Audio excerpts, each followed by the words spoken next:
વર્ણિવેશરમણીય દર્શનમ મંદહાસરુચિરાનનાંબુજં પૂજિतं સુરુ નરોત્તમૈર્મુદા ધર્મનંદનમહં વિચિંતયે. અસતો મા ષટ્ગમય તમસો મા જ્યોતિર્ગમય મૃત્યુર્મા અમૃતમ ગમય. ઓમ શાંતિ શાંતિ શાંતિ.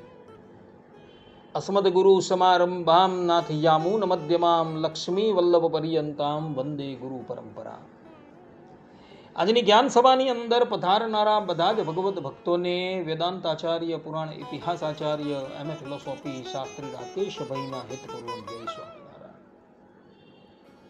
ભક્તો, આજની આ જ્ઞાન સભાની અંદર આપણે બધા પોતાના આચાર્યને આવતા સાંભળી એમને સન્મુખ લેવા અવશ્ય જવું. શિક્ષાપત્રી શ્લોક 72ની સ્પષ્ટતા.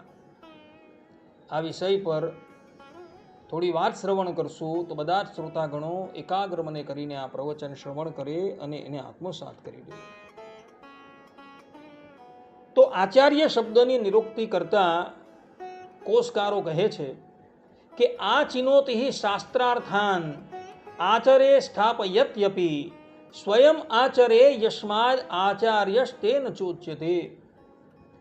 અર્થાત કે શાસ્ત્રોમાં રહેલા આચારોનું અવલોકન કરી એનું પોતે સ્વયં આચરણ કરી પોતાના શિષ્ય પાસે એ આચારોનું આચરણ કરાવે તેને આચાર્ય કહેવામાં આવે છે. આ પ્રમાણે આચાર્ય શબ્દની નિરુક્તિ કોશકારોએ કરી છે. શાસ્ત્રમાં આચાર્યનો ઘણો મહિમા બતાવેલો છે. જેમ કે ભગવાન શ્રી કૃષ્ણ શ્રીમદ ભાગવતના એકાદશ સ્કંદમાં ઉદ્ધવજીને કહે છે કે આચાર્ય વિજાનયાનમાં, અર્થાત કે આચાર્યને અમારા થકી ક્યારેય પૃથક ન જાણતા. તે જ પ્રમાણે ગૌભીલ ધર્મસૂત્રમાં મહર્ષિ ગૌભીલ કહે છે કે આચાર્યો શ્રેષ્ઠ ગુરુનામ, અર્થાત કે ગુરુઓમાં આચાર્ય એ સર્વોત્તમ ગુરુ છે. ભગવાન શ્રી કૃષ્ણ બ્રહ્મવૈવત પુરાણમાં કૃષ્ણ જન્મ ખંડમાં નંદરાયજીને કહે છે કે ગુરુનામ મંત્રદહ સ્વયં, અર્થાત કે ગુરુઓમાં મંત્ર આપનારા ગુરુ તરીકે હું સ્વયં રહેલો છું. આ પ્રમાણે ભગવાન શ્રી કૃષ્ણએ પોતાના સ્વમુખે આચાર્યનો મહિમા ગાયેલો છે. ભગવાન સ્વામિનારાયણ શિક્ષાપત્રીના 72મા શ્લોકમાં પોતાના સમસ્ત આશ્રિતોને આજ્ઞા આપતા કહે છે કે તમાયાંતમ નિશમ્યાસુ પ્રત્યુત ગંતવ્યમાદરાત તસ્મિન યાત્યનુગમ્યમ ચ ગ્રામાંતવધિ મચ્છ્રિતૈહિ. અર્થાત કે અમારા જે આશ્રિત જન તેમણે પોતાના આચાર્યને આવતા સાંભળીને આદર થકી તત્કાલ સન્મુખ જવું અને તે આચાર્ય પોતાના ગામથી પાછા પધારે ત્યારે ગામની ભાગોળ સુધી વળાવવા જવું. આ પ્રમાણેની આજ્ઞા ભગવાન સ્વામિનારાયણે પોતાના સમસ્ત શિષ્યોને આપેલી છે. અને આ જ પ્રમાણેની આજ્ઞા સ્મૃતિમાં પણ આપવામાં આવેલી છે. જેમ કે માધવીય પરાશર સ્મૃતિની વ્યાખ્યામાં સ્પષ્ટ રૂપે કહેલું છે કે પ્રત્યુત ગચ્છેત સમાયાંતમ યાંતમ ચાનુ વ્રજેદ ગુરુમ ગ્રામાંતવદી સીમાંતા વધી વામવા શયાવધી.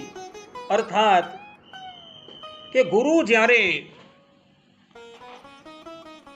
પોતાને ગામ કે નગરમાં આવતા હોય ત્યારે ગામની ભાગોળ સુધી, સીમાડા સુધી કે વચ્ચે આવતા કોઈ જળાશય સુધી સન્મુખ જવું અને તેઓ જ્યારે પાછા પધારતા હોય ત્યારે પણ ઉપર કહ્યા પ્રમાણે વળાવવા જવું. આ પ્રમાણેની આજ્ઞા સ્મૃતિકારોએ પણ આપેલી છે. અને ભગવાન શ્રી રામે પણ પોતાના જીવનમાં આ આજ્ઞા ચરિતાર્થ કરીને બતાવેલી છે. કારણ કે ભગવાન શ્રી રામ આ ધરાતલની ઉપર મનુષ્યના ધર્મ શીખવાડવા માટે આવેલા હતા.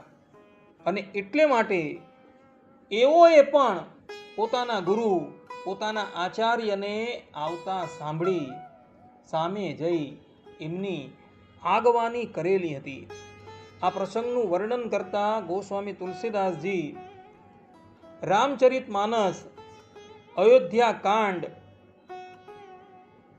241 પ્રકરણમાં કહી રહ્યા છે કે શીલ સિંધુ મુનિ ગુર આગવનું સિય સમીપ રાખે રીપુ ડવનું ચલે સબેગ રામો તેહી કાલા ગોર ધર્મ ધુર દીન દયાલા ગુરહી દેખી સા નુજ અનુરાગે દંડ પ્રણામ કરન પ્રભુ લાગે મુનિ બરધાઈ લીએ ઉરલાઈ પ્રેમ ઉમગી બેટે દો ભાઈ. અર્થાત કે શીલના સમુદ્ર રૂપ ધીર પુરુષોમાં અગ્રણી અને દીન દયાળુ રામચંદ્રજી પોતાના આચાર્ય અર્થાત કે ગુરુનું આવવું સાંભળી શત્રુઘ્નને સીતાજીની પાસે રાખી તરત જ ત્યાંથી ઉઠીને